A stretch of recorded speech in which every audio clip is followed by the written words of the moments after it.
Kris here, Green Sabre. Welcome to Doom Telly, episode 90 something or other. We're not quite at 100 yet, but I've forgotten, as per usual.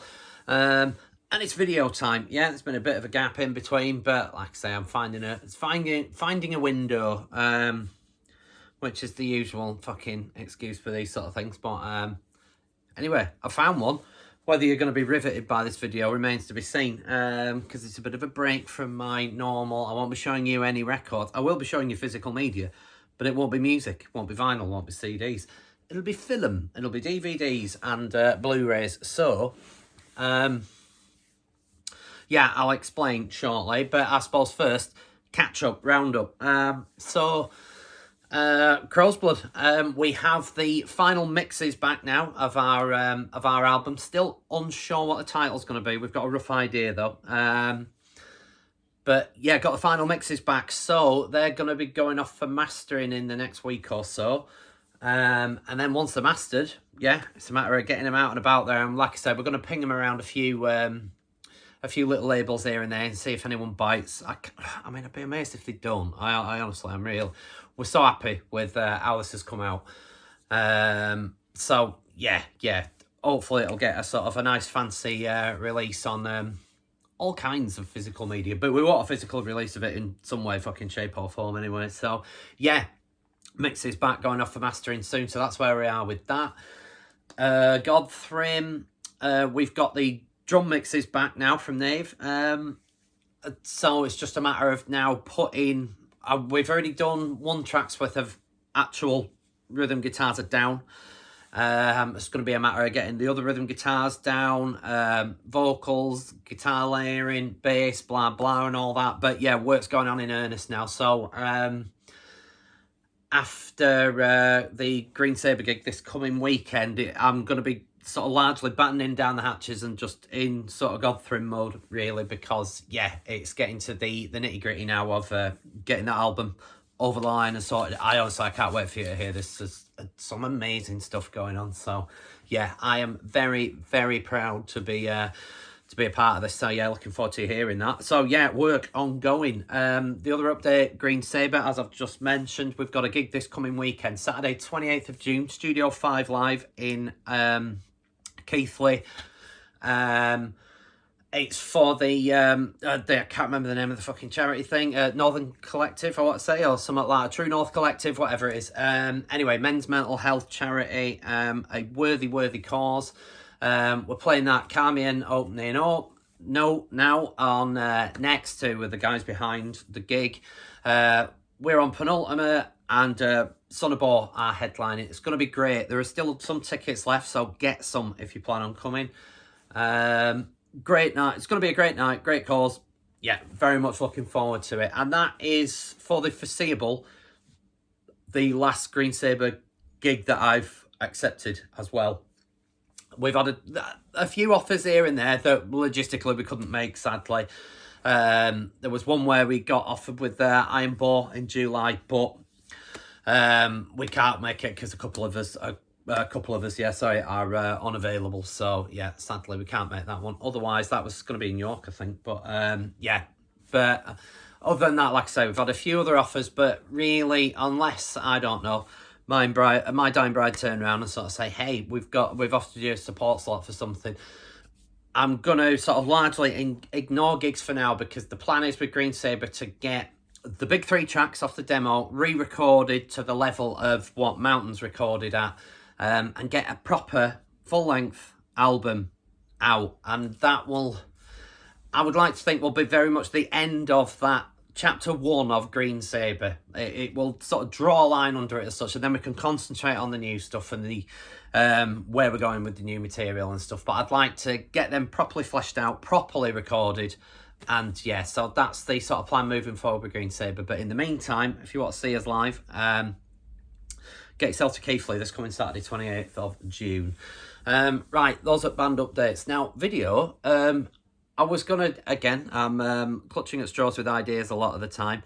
I keep fluctuating, but I think we're at 276 subscribers now, something like that. I had 277, went down to 275, back up to 276.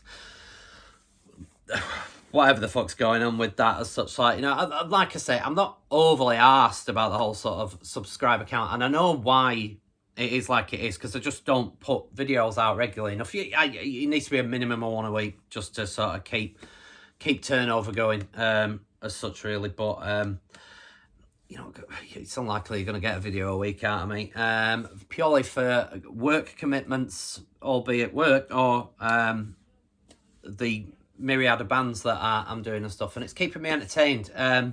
There's another pie that I've wedged my thumb into as well, that is at the very, very early stages. This isn't a band, but it's some sort of music related as such, that I'm just sort of checking out and sort of trying to find my feet in that. And as soon as I have something more concrete, I'll let you know. It's not overly exciting. Don't get yourselves worked up about it. I'm not joining like Paradise Lost or anything, or no.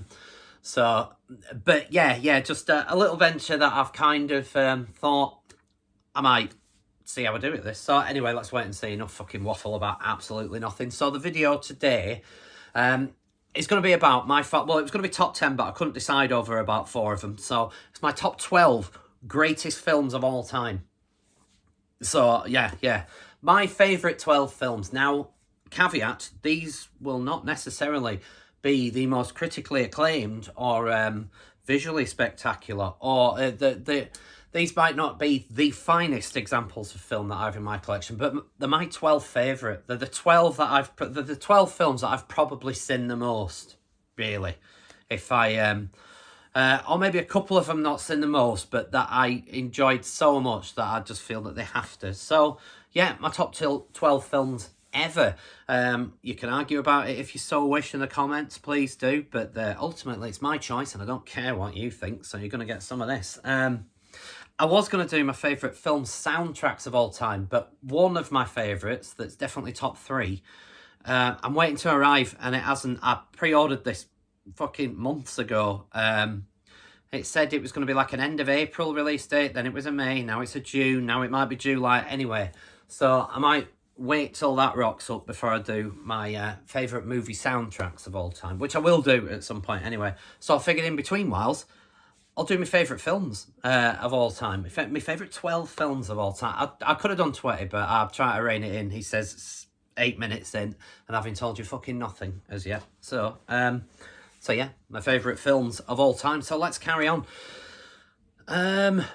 There are many films that you'll already know about, because I've probably mentioned on previous videos and stuff like that. But yeah, I like a whole sort of myriad of genres and stuff. There's no rom-coms in here, I don't think, although the first one may qualify as that. But anyway, and having watched Metal Marty Mac, shout out Marty, who is a big film fan, I thought, right, I'm going to have a go at one of these sort of videos. So here we go. So without further ado, my top 12 films of all time. And my first one is this. And is this a rom-com? I don't know. I would say it's more a fantasy comedy that's just done brilliantly well. It is my number 12, Rob Reiner's The Princess Bride.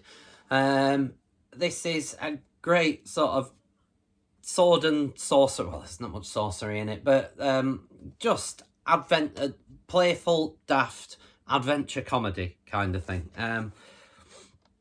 If you've not seen this, why? But anyway, I remember seeing this we went on a school fucking ski trip to France years back, and it took us like a day and a half on coach to get to the French Alps. So there was a lot of films that we got shown, and this was one of them, and I was absolutely hooked, and I've loved it ever since. But yeah, it's just fantastic. It's brilliantly tongue-in-cheek. It's a Rob Reiner film, the guy that gave you Spinal Tap and When Harry Met Sally, amongst other things. But besides Spinal Tap, that you may see again shortly, this is his second best film for me. It's just fantastic. It's brilliantly well done. There's so many great lines in it. There's so much great dialogue in it. The action's decent. It's got great performances. I won't say much else about it, but do go out and watch this film if you haven't already watched it. It's fantastic. It's a kid's film. It's an adult's film. It's fucking ace. So yeah, there are probably more critically acclaimed films that should make my top 12, really. But I've watched this. I've lost count how many times I've watched this. It's fantastic. Great film. So my number 12, The Princess Bride. Sticking with comedy, and my number 11, and this was sort of higher up originally when I've done it. It is absolute and utter stupidity. Maybe parts of it haven't aged overly well, but I love it, and I can still watch it now, and I think it's fantastic. It is Animal House. I would argue the greatest comedy film ever made. John Belushi, frat house comedy. Me and my brother could probably rattle off the dialogue of this film verbatim. There are so many great lines in it, so many funny moments. It's just fantastic. I think it's aged brilliantly. The people that would tell you that it hasn't aged brilliantly are the ones that are quite quick to find everything offensive these days. And most of the daftness of this film is because it's deliberately daft. Of course, that wouldn't be acceptable. Of course, that kind of thing wouldn't happen. That's the joke, you fucking spazzers. But anyway, absolutely fantastic. One of, if not my favourite comedy of all time. In fact, if we're ranking it on this list, I don't think any other comedies really turn up. Well, not straight comedies, at least, anyway. But yeah, my number 11, National Lampoon's Animal House. Classic then, classic now. And if you do try and get hold of it, try and get hold of it with the original score and soundtrack to it. Because I've seen some releases of it where they've changed some of the tunes and it loses its impact. It's got to have the original soundtrack to it that makes it work brilliantly. But yeah, my number 11, Animal House, great comedy. Top 10, my number 10. Mentioned this recently and stuff, and there is so much wrong with it in some respects. But anyway, my number 10 is the 1979 theatrical version, not the TV movie theatrical version, the full TV mini-series, which was only 2 episodes, but the full 3.5 hour version of Salem's Lot. David Soul, James Mason. It is absolutely fantastic. It's that incarnation of Barlow. I think they've done it in America, but I wish we'd get a proper special edition Blu-ray with loads of documentary and stuff like that on it. I'd love to know more about the whole making of this. But one of my favourite horrors ever. Is it faithful to the Stephen King book? Not really.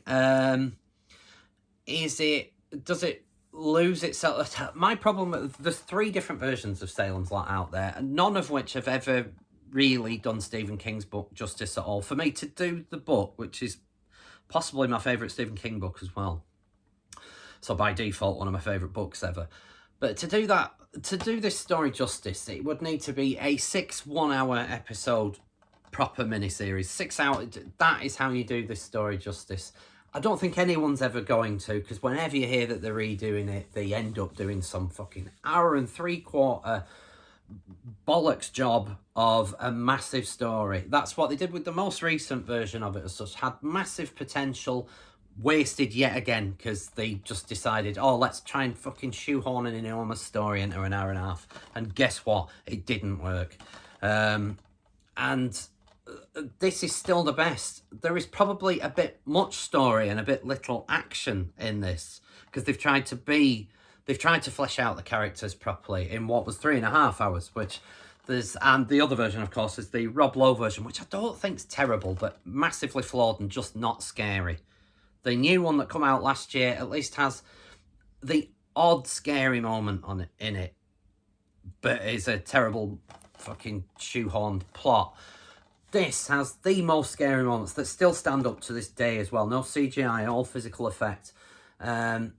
Genuinely terrifying. The boy floating at the window, the Barlow shocking scenes and so on. Just fantastic. Not enough of them, I would argue, but they're so effective that it carries it off brilliantly well. Yeah, the outfits probably haven't aged particularly well. David Soul... there's some incredible overacting in places, but which kind of fits the detail of it. But anyway, I've waffled on too long about it. But my number 10, and one of my favourite films of all time. Yeah, massively flawed because it's not a faithful adaptation. There's so much changes, but some changes made for the better, I would argue. But yeah, anyway, my number 10, Salem's Lot, the 1979 version. The only version worth watching. My number 9, and this will polarise opinion, because I know that some people think it's absolute dog shit, and I don't. That's why it's my number 9. But this film, Bill Murray's Lost in Translation, came out a while back now. This will be one of them that makes my favourite soundtracks, because I absolutely adore the soundtrack of this film. I love this film. I've heard some people say nothing happens, and it kind of don't in a way, but I just wholly buy into these characters. I find them fascinating, brilliantly written. Having been to Japan, I can understand that kind of cultural shock that you get. I've never experienced culture shock like I have going to Japan. It does feel like another world compared to anywhere else that I've visited in the world. It's so different. And I think this film kind of captures that brilliantly. I love Bill Murray anyway. I think he's really funny. Although, if I had a complaint about Bill Murray films, it's that he plays the same character in everything he does. He just plays Bill Murray in everything. And his characters often have the exact same arc. Unlikable character, finds love with someone, has some quirky one-liners in there, turns out to have a redemption arc. That's your Bill Murray film synopsis in a nutshell. But and this isn't really far different, but I just think him and the Scarlett Johansson character, I think it's brilliantly done. I can watch this again and again. I can get lost in it. I just love the atmosphere. I love the vibe of it. I love how it looks, and I love the soundtrack. So my number 9 could have been higher. I love it. Yeah, there'll be a few of you rolling your eyes thinking, is it not a bit arty for art's sake? Don't care. And there are a lot of films of that vein that could have made this top 12 that haven't. I'm not going to rattle them off because it would be hundreds of films long. This was so difficult to compile with this top 12 that I just gave up eventually and thought, no, I love all them 12. I'm sticking with it. So that was my number. Did I decide that was number 9? I did, yeah. Lost in Translation. My number 8. I mentioned it just earlier. This is Spinal Tap, which is one of the most...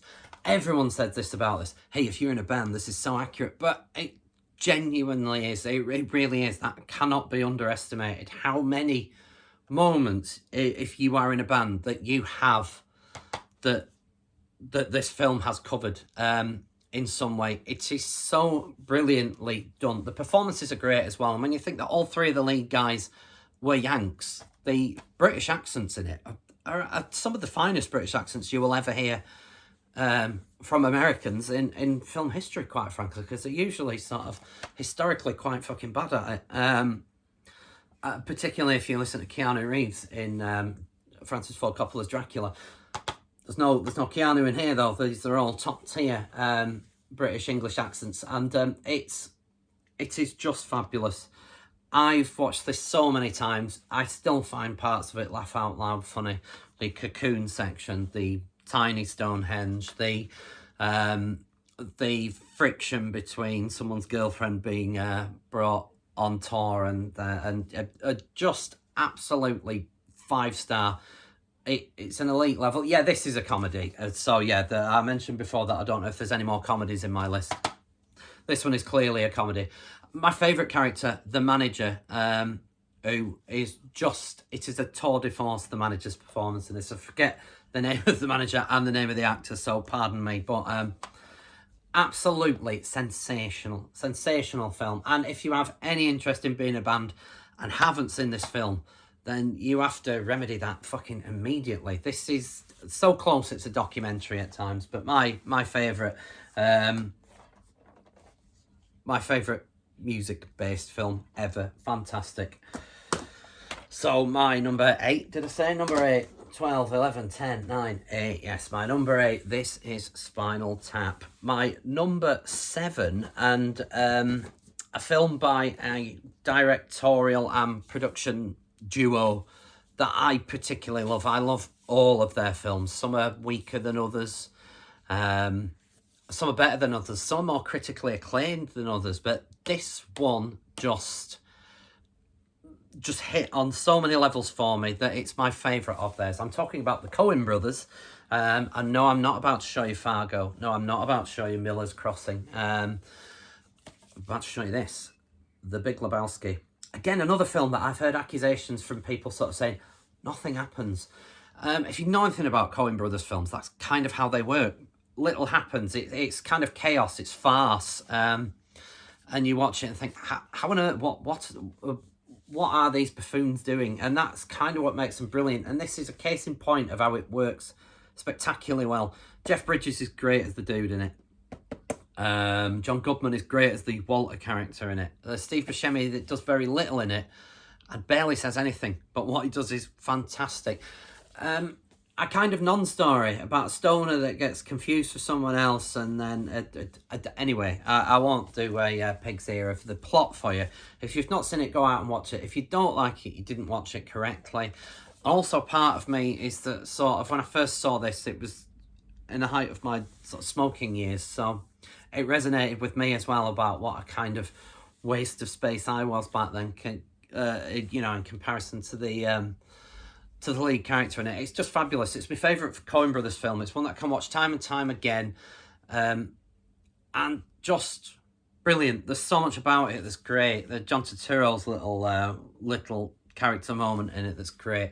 Soundtrack's great. Again, it just, everything comes together perfectly. And if you like how Coen Brothers films often play out, this is one of the finest examples of it. So yeah, my number 7, The Big Lebowski. My number 6, and I was about to say my favourite sci-fi, but there's another sci-fi in this list. But I think this is a kind of benchmark sci-fi. Anyway, it's my steel box set of the Blade Runner collection. It's got 5 versions. The final cut, the regular theatrical cut. I think there's about 4 different cuts of it on here, or 3 at least. And loads of additional extras and stuff and little bits and pieces. Blade Runner, for a number of reasons, again, it's a spectacular film. It's a great plot. Looks sensational and sort of the benchmark. This is the film that kind of informed how sci-fi looked from this point onwards, really. If you wanted to create that dystopian sci-fi, then look no further. Blade Runner kind of was the formula for that as such. I mean, look at the Coruscant planet in the Star Wars prequels when we first see that as such, and we've seen it on many occasions in other Star Wars. Coruscant doesn't happen in its guise without Blade Runner, and so much else doesn't happen without Blade Runner. But it's not just in here because of its influence on other cinema. It's in here because I love it as a film. I did like the follow-up, Blade Runner 2049 or whatever it's called. I thought that was fantastic. Little overly long, if I was going to be picky about anything. But looked and sounded amazing. Almost as good as this, but as this is the forerunner. And Rutger Hauer's performance in this, and Daryl Hannah's performance in this as well. And Harrison Ford's, of course, is so good that, yeah, this had to be, it was an absolute shoe-in top 10. I've not watched it in a while, though, in actual fact, so I'm going to remedy that. But, yeah, my number 6, did we decide? 2, 3, 4, 5. Yeah, my number 6, Blade Runner. My number 5, and the highest sci-fi in the collection, and, yeah, not a critically acclaimed achievement, a massively popular achievement, and my favourite of all of these films that have come out. Episode 5, The Empire Strikes Back. Star Wars 2 when I were a kid. But almost without fault. You can't really say that about any of the Star Wars films. There's generally some faults in there. But this is comfortably my favourite Star Wars film. I just think it gets everything right. It is the perfect middle part of a trilogy as well, which if Ryan Johnson happens to be watching this, and I doubt that he is, this is how you do the middle part of a trilogy, you fucking idiot. Not The Last Jedi. I'm not even going to get started on that because we haven't got a spare hour, but that sequel trilogy, The Force Awakens, The Last Jedi, The Rise of Skywalker, I'm just happy to pretend they don't exist. The Force Awakens started well and started with promise. There was potential there with that. And Rian Johnson and Disney, not just him, and Disney utterly fucking ruined that with the middle part, which then created that terrible, terrible end part. But anyway, I'm not here to talk about them. I'm here to talk about how fantastic The Empire Strikes Back is. I went to the cinema to see this as a kid, because it came out 1980. So I'd been to the cinema to watch Star Wars, but obviously I was only 2 when Star Wars came out, so it was one of the later showings, because I don't know if you kids remember, back then, you couldn't get Star Wars on home video for years. I'm talking mid-80s before it come out on home, mid to late 80s even, before it come out on home video. You could not get them. If you wanted to watch the Star Wars films, you had to go to the cinema and watch them.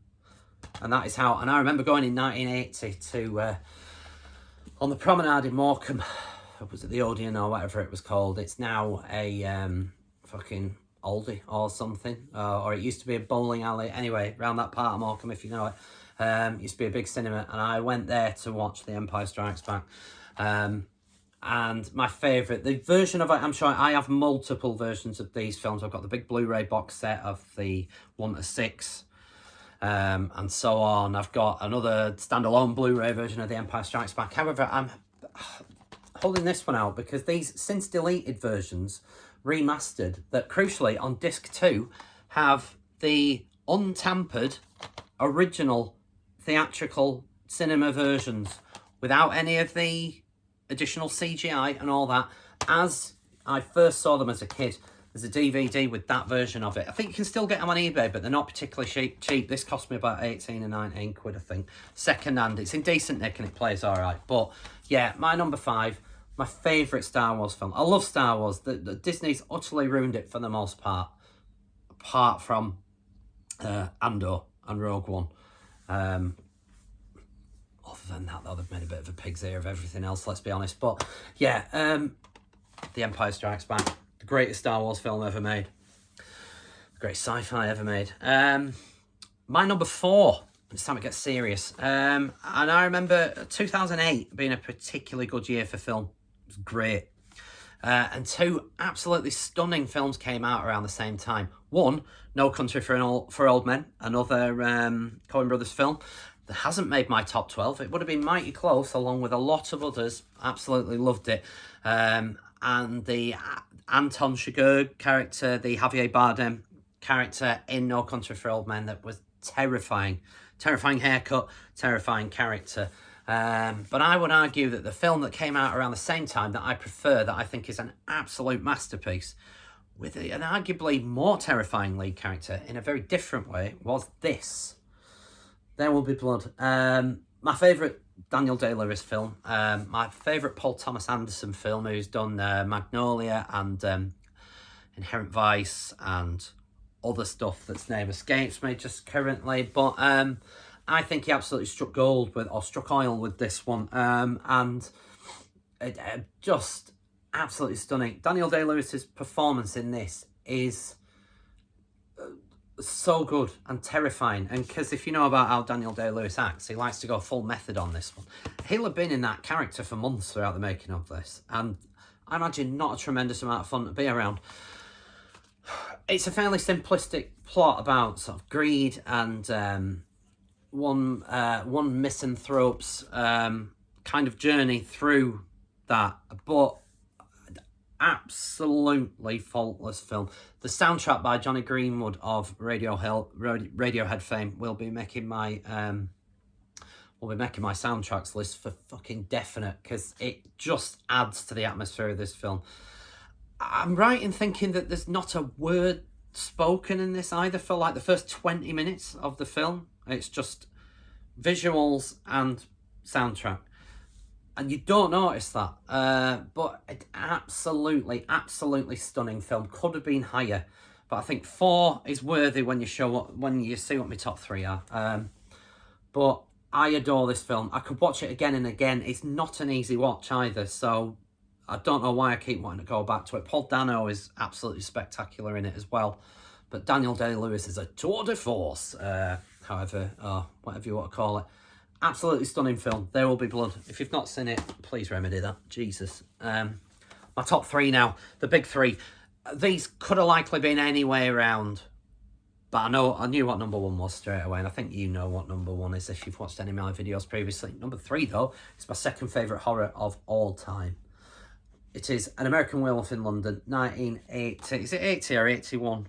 It was a good year for film, or good years for film back then, weren't they? I cannot see because I forgot to put my fucking respectables on, but 81? Oh, I don't know, it's too tiny, can't read it. Can you see it? It's on the back of there somewhere. Anyway, this is a masterpiece, an absolute masterpiece. Now, I think it kind of, not bombed as such, but the critics had trouble with it when it came out. They're like, it doesn't know what it wants to be, it doesn't know if it's a horror, it doesn't know if it's a comedy. That's what makes it work, you absolute fucking wazzers. I mean, fuck me. You know, it's like, yeah, it is horrifying. It's a true horror in places. The werewolf effects are spectacular. No CGI as well. Still stand up today. I don't care what anyone says. Still stand up today. The effects are incredible. The story's brilliant. The performances are great. Griffin Dunn particularly. You've got the David character and, oh fuck, what's his friend called in it? Anyway, I wouldn't mind. I've seen this about fucking 100 times. Jack, his friend Jack, Griffin Dunn, who is in a great Scorsese film called After Hours that I need to get hold of, but if you've not seen that, get it watched. But just fabulous performances from relative unknowns really back then as well. Some great walk on English TV hero, Brian Glover, Rick Mail. But it is so funny in places as well. It's just spectacular. I probably don't need to explain this film, because almost all of you watching this will likely have seen it. If you haven't, Christ, it's the finest werewolf film ever made, bar nothing. It's one of the finest films ever made. I absolutely love this film. I can still watch it. I've told this story before, but we had a Betamax video recorder when I was a kid because my dad worked in the Middle East and it was easier to get hold of kind of knockoff Sony products and stuff like that out there. And he'd come on with this fancy Sony Betamax video cassette recorder, which was great. We could finally tape stuff off of telly and all that. However, that fell apart when we moved back to the UK and wanted to go and rent videos because it were walls and walls of VHS and about 5 Betamax videos. So there was a limited selection is the point I'm getting at.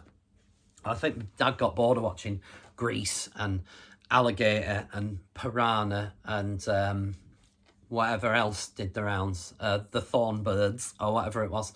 I think he got bored of watching them and just decided, I want to watch that. So when I was like 8 or 9, my dad decided to show us this. I've told this story before, but it's funny, so I'm going to tell it again. And it was terrifying, and there is some brutal violence, sort of shredding scenes in this. Plow on.